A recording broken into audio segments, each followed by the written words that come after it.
Hello, everyone. Welcome to Entrepreneurs Unplugged, your go-to startup and business podcast. According to Economic Times, India में 14% women entrepreneurs हैं, and over 20% of MSME sector includes women-led businesses. ये number फिलहाल काफी कम है, पर जिस तरीके से इंडिया में औरतें घर से बाहर निकल के काम कर रही हैं और बिजनेसेस कर रही हैं, उससे तो ये लगता है कि ये नंबर काफी जल्दी बढ़ जाए। इन्हीं वुमेन एंटरप्रेन्योर्स की लिस्ट में एक नाम आता है मिसेस अरुणा सिंह का। She is the director of Ansos creations private limited. She is board member of skill mission welfare society and she is also a mentor and Atal tinkering labs and much more. आज के इस podcast में चलिए जानते हैं उनकी journey के बारे में।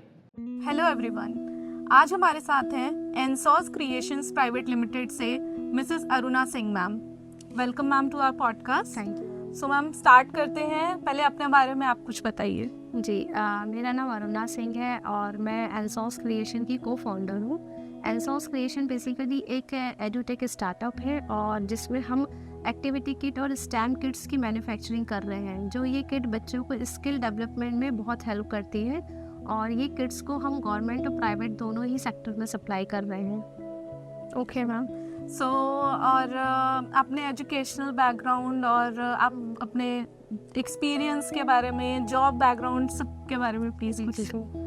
बेसिकली मेरा जो एजुकेशन बैकग्राउंड है वो इंजीनियरिंग का है और मैं अभी PhD चल रही है मेरी। मैं गवर्नमेंट इंजीनियरिंग कॉलेज से पास आउट हूँ और इंजीनियरिंग बैकग्राउंड होते हुए मेरे को काफ़ी ये चीज़ें करने में आसानी पड़ी क्योंकि टेक्निकल चीज़ें मुझे हेल्पफुल रही मेरे स्टार्टअप में कहीं ना कहीं। और जो मेरी एक प्राइम टीम हमने जो बिल्टअप की थी वो भी पूरी टेक्निकल थी, इंजीनियरिंग बैकग्राउंड से थे सारे। दूसरी चीज़ कि जो मेरा एक करियर स्टार्टिंग थी आफ्टर ग्रेजुएशन, वो एज ए टीचर थी।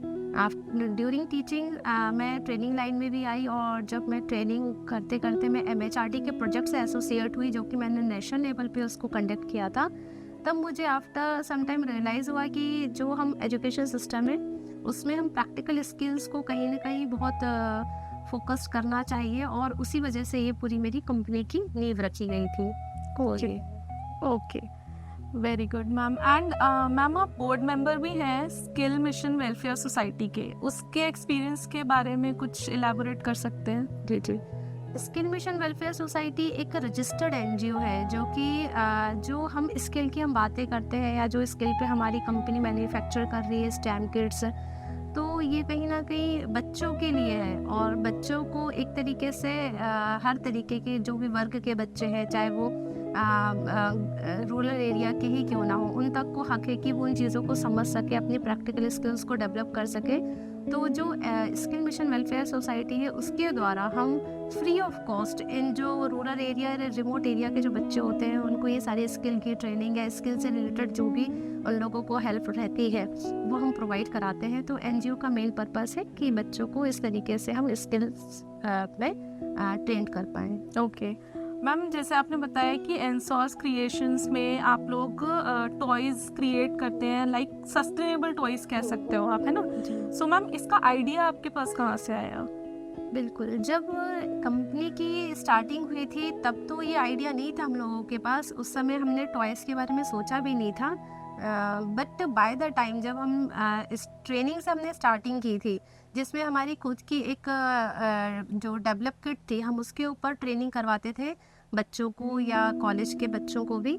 बट जो छोटे बच्चे थे, हमको कुछ आफ्टर 1.5 ईयर ये रियलाइज़ हुआ कि जो छोटे बच्चे हैं लाइक 2 to 16 ईयर्स की एज ग्रुप है उसको हम कवर नहीं कर पा रहे हैं, क्योंकि जो भी हमारी किट थी उसमें कहीं ना कहीं एक बड़े बच्चे, कॉलेज के बच्चे या फिर 10th 11th 12th के बच्चे कवर हो रहे थे। ये जो छोटे बच्चे थे वो कहीं ना कहीं छूट रहे थे और ये जो छोटे बच्चे हैं 2 to 16 ईयर एज ग्रुप के, उनको कवर करने के लिए हमको उनके लिए कुछ इंटरेक्टिव चीज़ें लानी थी, क्योंकि हर बच्चा चाहता है कि वो सीखे नहीं, वो खेलते खेलते सीख जाए। हमारी भी यही अप्रोच थी कि बच्चा खेलते खेलते सीखे और हमारी इंडियन गवर्नमेंट भी उस चीज़ को बहुत सपोर्ट कर रही है कि स्किल प्रैक्टिकल बेस पे फोकस करें। तो वो चीज़ हमारी एक कहीं ना कहीं हमको रियलाइज़ हुई और हमने बच्चों को फिर ये टॉयज़ का एक सेक्टर हमने स्टार्ट किया, जिसमें हमने बच्चों को एक्टिविटी किट या स्टैम किट जिसको बोला जाता है, बहुत कॉमन वर्ड है स्टैम किट, उसको हमने मैन्युफैक्चर किया, जो कि हमारी एज ग्रुप कवर करता है 2 to 16, जिसमें बच्चे खेलते खेलते कुछ सीख जाते हैं और अपना खुद कुछ बना पाए। ये बहुत बेस्ट चीज़ होती है कि बच्चे खुद खेल खेल के सीखेंगे तो वो एक लॉन्ग टर्म लर्निंग हो जाती है उनको। जी मैम, तो आपने एनसॉस क्रिएशंस कब स्टैब्लिश किया फिर? ये 2019 की रजिस्टर्ड कंपनी है और शुरुआत में तो ट्रेनिंग सेक्टर से ही हमने स्टार्टिंग करी थी इसमें। ओके, उसके बारे में मैम कुछ बताइए। ट्रेनिंग एंड मेंटोरशिप भी आप लोग प्रोवाइड करवाते हैं? बिल्कुल बिल्कुल, हम लोगों ने ट्रेनिंग सेक्टर में ऑलमोस्ट 10,000 स्टूडेंट्स को ट्रेन किया हुआ है, जिसमें स्कूल स्टूडेंट से लेके कॉलेज स्टूडेंट भी हैं, और थ्रू आउट इंडिया हमने इसमें स्टूडेंट्स को ट्रेन किया है, like almost in all states of India. जिसमें कोरोना के टाइम पे जो सबसे बड़ी अचीवमेंट हमारी ये रही थी कि जब सारे स्कूल कॉलेजेस बंद थे और ऑलमोस्ट सारे स्टार्टअप्स कहीं ना कहीं बड़ी अच्छी खासी कंपनियां जो थी पहले वो भी कहीं ना कहीं फेस कर रही थी कोरोना की वजह से, बट हमने उस समय भी हमने ऑनलाइन ट्रेनिंग मोड में हम शिफ्ट हुए थे और हमारी जो किड्स थी हमने इवन बेंगलोर साइड के बच्चों को साउथ के बच्चे कवर किए थे उसमें, और किड्स को ऑनलाइन सप्लाई करके ऑनलाइन पूरी ट्रेनिंग कंडक्ट कराई थी। तो ये हमारे लिए बड़ी अचीवमेंट थी कि उस समय भी हम लोगों ने ये पूरा सेक्टर ट्रेनिंग का कवर किया था।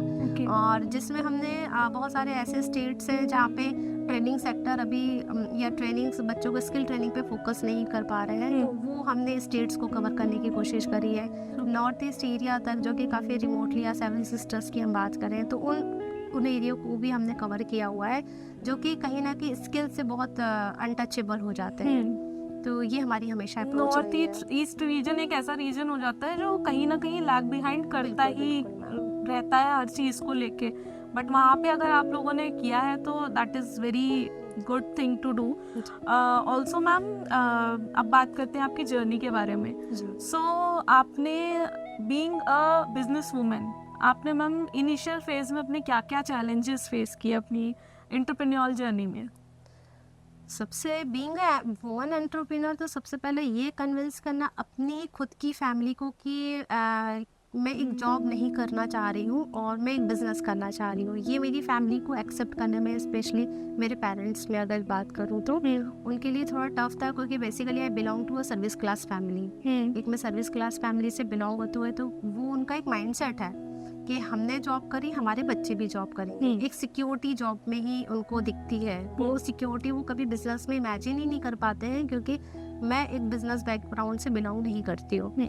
और स्पेशली बीइंग अ गर्ल उनके लिए और ज़्यादा एक इनसिक्योर था कि बिजनेस करना है, कोई फ्यूचर नहीं समझ में आ रहा है। या जब इनिशियली मैं टाइम ज़्यादा देखोगे, एक बिज़नेस को आप स्टार्ट करते थे उस समय बहुत ज़्यादा आपको टाइम देना पड़ता है। आप उस समय टाइम कैलकुलेट नहीं कर सकते कि आप सिर्फ 9 to 5 की जॉब कर रहे हैं। तो वो टाइम भी एक मेरा बहुत ज़्यादा जाता था, जो कि एक लड़कियों के लिए इनसिक्योरिटी का एक रीज़न बन जाता है। अगर आप घर लेट जा रहे हैं तो आपके पेरेंट्स उस चीज़ों को लेके बहुत कंसर्न होते हैं। तो ये सारे चैलेंजेस मेरे को आ ही रहते हैं और मेरी फैमिली को मेरे को कन्विंस करने में भी बहुत टाइम लगा, बट एक अच्छी टीम मेरी बिल्डअप थी जिस वजह से मुझे काफ़ी सपोर्ट रहा।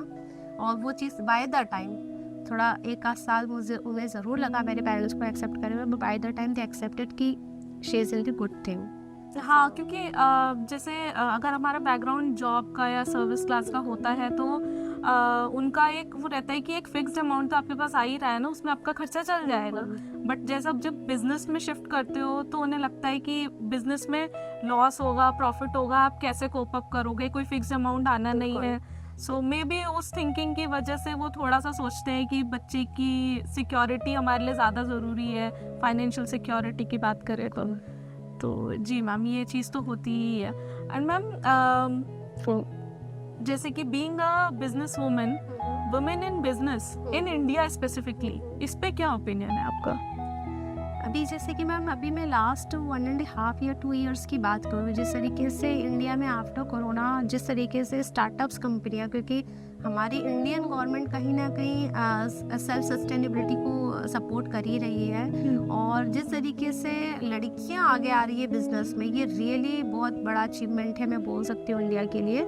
क्योंकि लड़कियां जिस तरीके से बिजनेस सक्सेसफुली रन कर पा रही हैं, क्योंकि मैं इस तरीके से प्लेटफॉर्म पे मिलती हूँ और भी बिजनेस वूमन से, तो मुझे कहीं ना कहीं बहुत पॉजिटिव होप आती है उन लोगों से, और ये देख के कि कहीं ना कहीं हमारी गवर्नमेंट उनको सपोर्ट कर रही है वुमेन एंटरप्रेन्योरशिप से रिलेटेड या वुमेन स्टार्टअप्स को, जैसे कि फाइनेंशियल सपोर्ट या किसी भी प्रकार का सपोर्ट गवर्नमेंट दे रही है, और लड़कियां भी उन चीज़ों को एक्सेप्ट कर रही हैं या उन चीज़ों को लेके आगे बढ़ रही हैं। तो ये बहुत अच्छा है मेरे को जो पॉजिटिवली दिखा है, और हम भी कहीं ना कहीं उन चीज़ों को बेनिफिटेड हो ही रहे हैं उनसे, तो और भी लड़कियों को आना चाहिए इसके लिए। बिल्कुल बिल्कुल, क्योंकि अभी रिसेंट स्टार्ट्स मैंने देखे थे, so in India specifically around 14% ही वुमेन एंटरप्रेन्योर्स हैं, एंड एमएसएमई की बात करें तो ओवर 20% वुमेन लेड बिजनेसेस हैं। सो ये अच्छी चीज़ है कि ग्राफ बढ़ रहा है धीरे धीरे, तो लड़कियां वापस आ रही हैं कि अच्छा मुझे बिजनेस करना है या स्टार्टअप करना है, and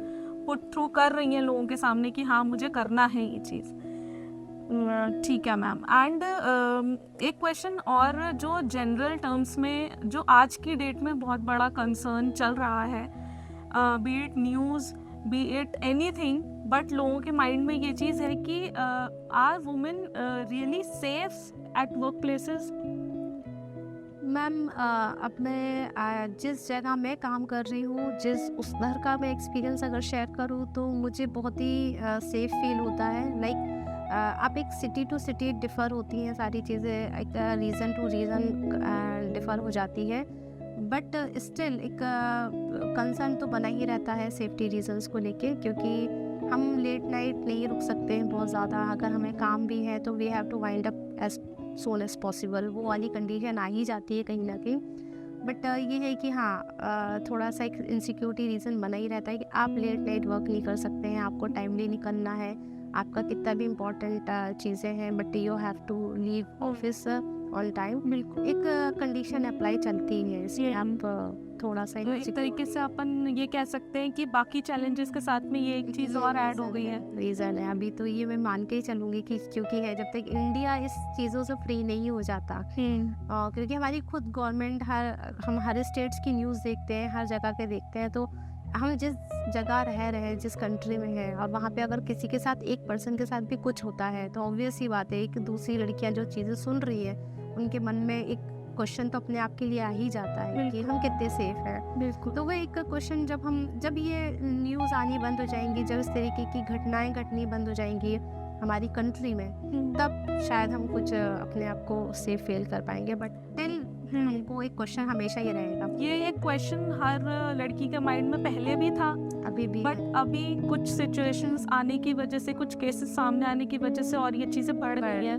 and according to me, अगर मेरा ओपिनियन सुनेंगे आप, तो मेरे को ये लगता है कि हमारे साथ में जो मेल कोवर्कर्स काम कर रहे हैं, जितनी रिस्पॉन्सिबिलिटी हमारी है कि हम खुद को सेफ रख रहे हैं, हम अपना बिहेवियर उस हिसाब का रख रहे हैं, उससे ज़्यादा रिस्पॉन्सिबिलिटी हमारे मेल कोवर्कर्स की है कि वो हमें सेफ फील करवाएं। बिल्कुल हमारे वर्क प्लेसेस पे एटलीस्ट, ताकि हम और अपनी प्रोडक्टिविटी इंक्रीज कर पाएँ उस चीज़ को। सही कह रहे हैं मैम आप जी। एंड एक मेजर कंसर्न कई लोगों का था कि बिजनेस में एक लेडी ज़्यादा चैलेंजेस फेस करती है in comparison to other genders. So किस मतलब क्या ये बात सही है? Ma'am being a woman entrepreneur ये चीज़ तो मैंने कहीं ना कहीं फेस की हुई है, क्योंकि रीज़न क्या है, like I am a married person. जब बिफोर मैरिज या आफ्टर मैरिज की बात करूँ तो एक फैमिली रिस्पॉन्सिबिलिटी मेरे साथ एसोसिएट है ऑलरेडी। ऑल्दो मुझे बिजनेस करना है या मुझे जॉब करनी है, वो मेरे साथ पैरेलली चलेगा ही हमेशा। एक पेरेंट्स का भी सपोर्ट एक लिमिट तक ही मिलेगा आपको उसमें। अब फाइनेंशियली आप भले बिजनेस में लॉस हो या आपको प्रॉफिट हो, आपको फैमिली से फाइनेंशियल सपोर्ट कभी नहीं मिलेगा। ये चीज़ एक वुमेन एंटरप्रेन्योर होने के नाते मैं आप बताना चाहूँगी, क्योंकि जो भी करना है फिर आपको अपनी रिस्क पे करना है, लाइक आपकी फैमिली उस रिस्क में कभी इन्वॉल्व नहीं होना चाहिए। तो ये एक चैलेंज तो हमेशा ही है, क्योंकि आज भी हमारी सोसाइटी कहीं ना कहीं लड़कियों को बिजनेस में उस हद तक एक्सेप्ट नहीं कर पा रही है जितना करना चाहिए।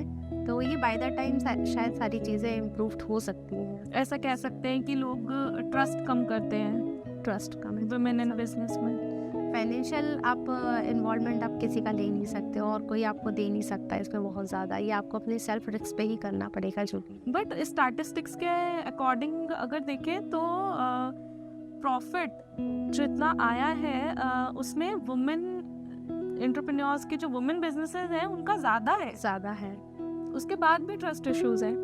भी मैम धीरे धीरे भी कल्चर डेवलप हो रहा है, वुमेन एंटरप्रेन्योरशिप को जो गवर्नमेंट सपोर्ट दे रही है, अब वो कल्चर डेवलप हो रहा है, वो इकोसिस्टम हमारे यहाँ बन रहा है। बट पूरी तरीके से फुल फ्लेश्ड होने में या पूरा एक जो पूरी फैमिली का एक माइंडसेट चेंज हो जाए या सोशल चीज़ें जो उनकी सोशल स्टिग्मा जो सारा है वो सब सही हो, वो टाइम लगेगा उसमें। बट ये है कि हाँ बदलाव तो आ रहे हैं, चेंजेस आ रहे हैं, we are the part of one of them. और इसी तरीके से और भी लड़कियां मिल रही हैं, बट अभी भी बहुत परसेंटेज रेशो बढ़ना बाकी है। लाइक अभी हम 15 या 20% की बात कर रहे हैं। बिल्कुल। कुछ समय बाद हम डेफिनेटली एक्सपेक्ट करते हैं कि 50% वुमेन एंटरप्रेन्योर्स होने चाहिए। लाइक अगर कोई भी स्टार्टअप डेटा उठाएं या हम बिजनेस डेटा उठाएं आगे चल के। जैसे आपने अभी सोशल स्टिग्मा की बात करी, तो मैम ये कल्चरल बैरियर्स जो आते हैं वो मेरे अकॉर्डिंग तो वुमेन को ज़्यादा देखने पड़ते हैं जब वो बिजनेस में एंटर करती है। सो जैसे हमारी अभी ऑफ कैमरा भी बात हो रही थी कि कल्चरल बैरियर्स के चक्कर में कई बारी वुमेन स्टेप बैक कर जाती हैं कि रहने देते हैं, छोड़ो इतने लोगों को अगर प्रॉब्लम हो रही है तो उस चीज़ से हम लोग कैसे डील कर सकते हैं? मैम ये तो सबसे पहली चीज़ है, चैलेंजिंग बहुत है ये लड़कियों के लिए, स्पेशली जब वो मैरिड वुमन हो, क्योंकि एक अनमैरिड लड़की तो अपने पेरेंट्स को फिर भी कन्विंस कर लेती है, रिस्पॉन्सिबिलिटी उतनी नहीं रहती है जी। बट आफ्टर मैरिज है जब वो इस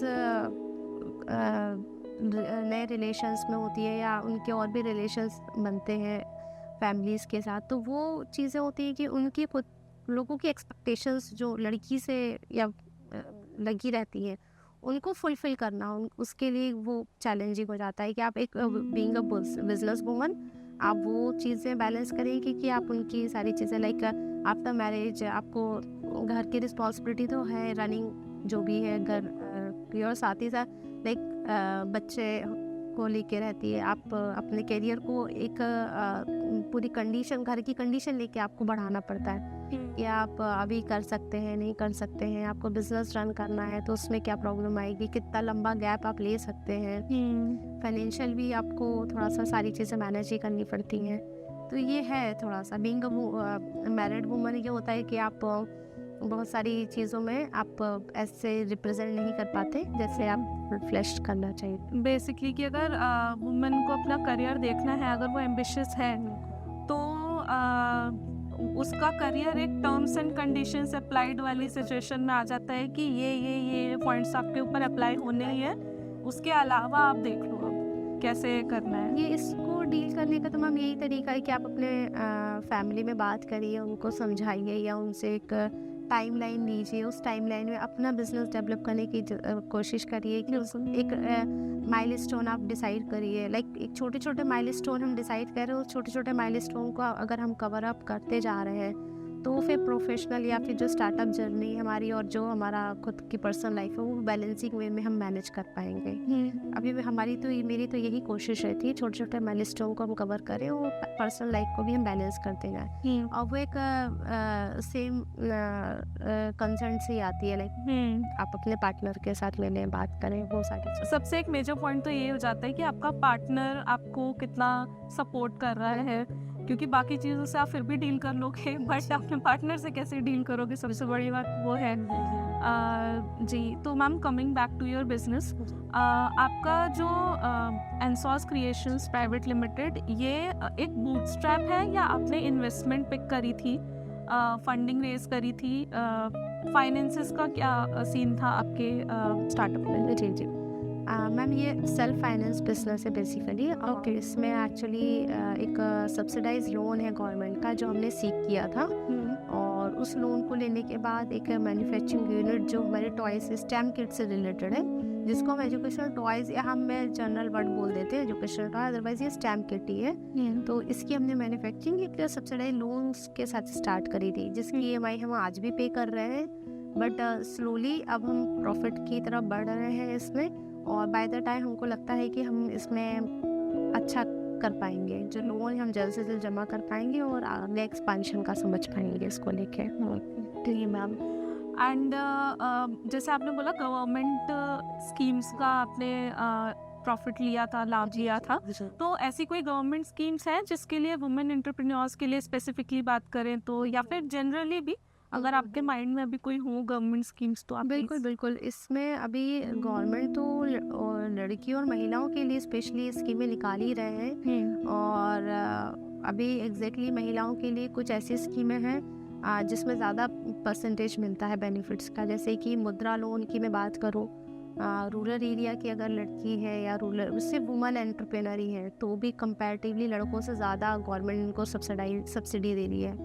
सेकंड लोन है, ये मुद्रा लोन एक बेसिक लोन है जिससे एक बिजनेस की एक नींव रखी जा सके, आगे उसको एक आइडिया को वैलिडेट कर पाए पूरी तरीके से। जी, मुद्रा लोन उसके लिए काफ़ी बेनिफिटेड रहेगा। उसके बाद अगर आप एक्सपांशन पे चाहते हैं सारी चीज़ों के तो PMEGP लोन है इसके अलावा, क्योंकि 3 वैल्यूज़ में मिल सकता है जिसमें 25 लाख, 50 लाख और 1 करोड़ की लिमिट है। ओके। तो एज़ पर रिक्वायरमेंट अपना हम खुद देख सकते हैं कि क्या डिमांड है हमारी। दूसरी चीज़ इसमें भी सेम चीज़ है कि आप अगर वुमन एंटरप्रेनर है तो आपको कंपैरेटिवली मेल एंटरप्रेनर के आपको ज़्यादा बेनिफिट मिलेगा इसमें। ओके, सब्सिडी ज़्यादा मिलेगी इसमें गवर्नमेंट की तरफ से। गवर्नमेंट इसमें विदाउट कोलेटरल, कोई मॉर्गेज नहीं है, कुछ नहीं है, वो आपको ये लोन गवर्नमेंट अपनी गारंटी पे देती है बैंक के थ्रू। और बहुत अच्छा है, लाइक इसमें रेट ऑफ इंटरेस्ट भी गवर्नमेंट एक तरीके से सब्सिडाइज उसमें ही दे रही है। ओके जी, तो ये 2 तरीके हैं, इसमें आगे बढ़ा जा सकता है। अभी जैसे मैम ग्लोबल इन्वेस्टर्स समिट होने वाला है, 2025 एडिशन भोपाल में होने वाला है इस बार तो। जी, सो मैम उसका क्या इफेक्ट पड़ सकता है भोपाल के बिजनेसेस के लिए स्पेसिफिकली? मैम ये बोलना चाहूँगी कि भोपाल के लोगों के लिए तो बहुत बड़ी अपॉर्चुनिटी है, क्योंकि ग्लोबल इन्वेस्टमेंट बिजनेस मीट होने जा रही है। तो इसमें नेशनल इंटरनेशनल लेवल पे, दोनों ही लेवल पे दूसरे बिजनेसेस से कनेक्ट होने की अपॉर्चुनिटी है। हम अपने सेम डोमेन के बिजनेस से कनेक्ट होकर अपने बिजनेस को एक्सपांड कर सकते हैं। आगे चल के हमारे लिए एक्सपोर्ट्स के भी ऑप्शंस इसमें ओपन हो सकते हैं, क्योंकि हम कहीं ना कहीं इंटरनेशनल लेवल पे भी लोगों से मीट कर पाएंगे। सेकेंड थिंग, जो इकोसिस्टम डेवलप हो चुका है या हो रहा है स्लोली बिजनेस मीट्स को लेके, इससे बिजनेस ऑलरेडी काफ़ी ग्रो हो रहे हैं। जब भी हम कहीं इस तरीके के मीट्स में जाते हैं तो मीटिंग के बाद हम लोगों को डेफिनेटली एक बिजनेस अपॉर्चुनिटी मिलती है कि हम अपना बिजनेस इस तरीके से दूसरों से कनेक्ट हो पाएँ दूसरे बिजनेसेस के साथ, तो अपना हमारा बिजनेस तो खुद ग्रो कर ही रहा है। तो ये बहुत अच्छी अपॉर्चुनिटी, और हमको भोपाल जैसी जगह में सेंटर ऑफ इंडिया कहलाता है, तो यहाँ पे बैठे बैठे अगर ये अपॉर्चुनिटी मिल रही है तो मैं तो महिला वुमेन एंटरप्रेन्योर्स को बोलना चाहूँगी कि इस अपॉर्चुनिटी को हम जितना एनकैश करा सके उतना अच्छा है। बिल्कुल बिजनेस, क्योंकि आज तक मेरे जितना मैंने देखा आज तक मेरे ख्याल से भोपाल में ये एडिशन नहीं हुआ था, बट इस बार ये बहुत बड़ी अपॉर्चुनिटी है स्टार्टअप्स एंड बिजनेसेस के लिए कि आप नेशनल इंटरनेशनल बिजनेस जो लीडर्स हैं उनसे आप जाके बात कर सकते हो, उनसे सजेशंस ले सकते हो, उनसे फेस टू फेस मीट कर सकते हो। ये एक बहुत अच्छी अपॉर्चुनिटी है। एंड मैम फ्यूचर प्लान्स क्या हैं एनसॉस क्रिएशंस को लेके? मैम एनसॉस क्रिएशन अभी जो हम बिजनेस कर रहे हैं, अभी हम इन इंडिया लाइक अभी नेशनल लेवल पे ही हमारा बिजनेस हो पा रहा है, बट क्योंकि कुछ नॉर्म्स में अभी हमको क्लियर करना है जिससे हम आगे एक्सपोर्ट्स की तरफ बढ़ पाएँ। क्योंकि बहुत सी कंट्री ऐसी है जो इस तरीके से वुडन, क्योंकि हमारे जो टॉयज़ है इको फ्रेंडली टॉयज़ हैं बच्चों के लिए हैं, और एक्टिविटी एक स्किल डेवलप कर रहा है, तो इसकी डिमांड इंटरनेशनल लेवल पे भी बहुत ज़्यादा है जी। और ये आगे चल के हम इसको एक्सपोर्ट करना चाहेंगे, और जिसमें हमारी कुछ कंट्रीज़ हमने ऑलरेडी सोच के रखा है, लाइक साउथ अफ्रीका के कुछ कंट्री, कुछ जगहें हैं वहाँ के लिए हमने सोचा हुआ है। तो डेफिनेटली हमारा इसको लेके एक विजन है कि हम इसको एक्सपोर्ट कर पाएँ खुद के ब्रांड के नाम से। मैम आप बिजनेस में आए तो आपका एम्बिशन क्या था बेसिकली? आपने किसी को देखा या आपको लगा कि नहीं मुझे इसके जैसा बनना है, या आप जैसे होता है ना कि अपन किसी को देखते हैं एंड होता है कि इतना जोश चाहिए मुझे अपनी लाइफ में, इतना बस काम कर लूँ मैं, बस मेरे लिए बहुत है। तो वो एक पर्सन अगर आप बोलना चाहो तो आप किसको उस चीज़ के लिए थैंकफुल हो कि वो पर्सन मेरी लाइफ में है या आया या मैं मिली उनसे जो जी जी जी मैम बहुत अच्छा क्वेश्चन पूछा आपने, क्योंकि ये क्वेश्चन तो शायद मेरे से फर्स्ट टाइम किसी ने पूछा है। मैम मैं जब छोटी थी तो मेरी मदर को मैंने बहुत काम करते हुए देखा है। Like although she was in to government job, but वो साइड बाय साइड एक स्कूल रन करती थी जिसमें वो बच्चों को, गरीब बच्चों को एक एजुकेशन प्रोवाइड कर रही थी। और उनको मैंने वो मेहनत करते हुए देखा है कि वो सुबह उठ रही है, जा रही है, फिर वहाँ से वो अपने ऑफिस जा रही है, घर मैनेज कर रही है। तो 24 आवर्स तो हम सबके लिए कॉमन है, पर उस 24 आवर्स का बेस्ट यूटिलाइजेशन कैसे हो सकता है वो मैंने अपनी मदर को करते हुए देखा। और जब मैं जॉब में आई तो मैं 9 to 5 की, मेरे जब करियर की स्टार्टिंग हुई तो मैं 9 to 5 की जॉब से स्टार्ट किया। बट वो 9 to 5 की जॉब के अलावा जब मैंने देखा कि मैंने रियलाइज़ किया कि 24 आवर्स उनके पास भी है, 24 आवर्स मेरे पास भी है, बट मैं उतना बेस्ट यूटिलाइजेशन नहीं कर पा रही हूँ। और वही एनर्जी के साथ वो काम कर रही है, सब कुछ है।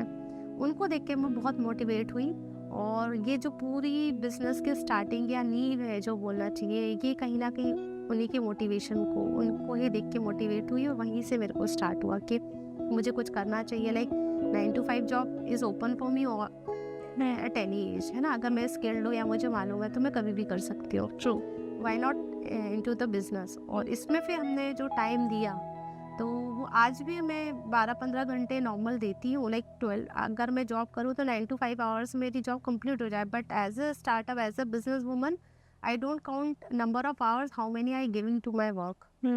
वो मैं जितना दे सकूँ, कभी हमें 15-16 घंटे भी हो जाते हैं। तो वो है कि कहीं ना कहीं मोटिवेशन मेरी मदर से मुझे बहुत मिला है इसकी। बिल्कुल। सो सेम वो not same but kind of ये मोटिवेशन मैंने भी अपनी मदर से लिया। She was not a working women, या वो बिजनेस में नहीं थे, हाउसवाइफ ही थे, वो हैं। बट एक मोटिवेशन मुझे उनसे ये मिला कि आप एट अ टाइम 24 आवर्स आपके पास भी है, 24 आवर्स मेरे पास भी है, अपन यूटिलाइज कैसे कर रहे हैं उस चीज़ को, तो वो मैटर करता है। So we are really thankful कि हमारे पास ऐसे पेरेंट्स हैं जो हमें मोटिवेट कर रहे हैं इतना ज़्यादा कि आप तो बस आगे बढ़ो, हम हैं पीछे। बिल्कुल मैम। तो और लेकिन मैम कुछ लेडीज़ ऐसी भी होती हैं जिनको हर तरीके से दबा दिया जाता है, चाहे वो उनके अपने पेरेंट्स हों, चाहे वो इन लॉज हों, चाहे वो अगर इन लॉज और पेरेंट्स भी साथ दे रहे हैं तो उसके बाद भी सोसाइटी कहीं ना कहीं से आई जाती है कि नहीं, इसको नहीं करने देना है। सो ऐसी लेडीज़ जिनको हर तरीके से दबा दिया जाता है, अगर वो कुछ करना चाहती हैं तो वो कैसे स्टैंड अप करें एंड उस चीज़ को बोलें, क्योंकि आज की डेट में भी अगर रूरल इंडिया में आप देखो तो घूंघट चलता है। बिल्कुल। लड़कियां कुछ बोल नहीं पा रही हैं, लड़कियां अगर पुट करती हैं उसको तो वो कहीं ना कहीं अब्यूज़ में कन्वर्ट हो जाता है कि आज तो इसने आवाज़ बढ़ा के बोल दिया है। सो वो कैसे स्टेप फॉरवर्ड कर सकती है? मैम इसका एक मेरे पास एक इंसिडेंट था। एक महिला है भगवती बाई करके, रूरल एरिया को ही बिलोंग करती थी, बट उनके पास कोई रिसोर्सेज नहीं थी। मैं लड़कियों को हमेशा ये बोलती हूँ कि आप हमेशा अपनी रिसोर्सेज, अपनी जो कंडीशन, हम सोचते हैं ना कि हम फेवरेबल कंडीशन होगी तब हम ये करेंगे, हाँ, ये स्टार्ट करेंगे, तो मुझे नहीं लगता है कि हमें हमेशा फेवरेबल कंडीशन होने तक का वेट करना चाहिए, क्योंकि फेवरेबल कंडीशन कभी ऐसी हो नहीं सकती 100% कि आपको सपोर्ट करें।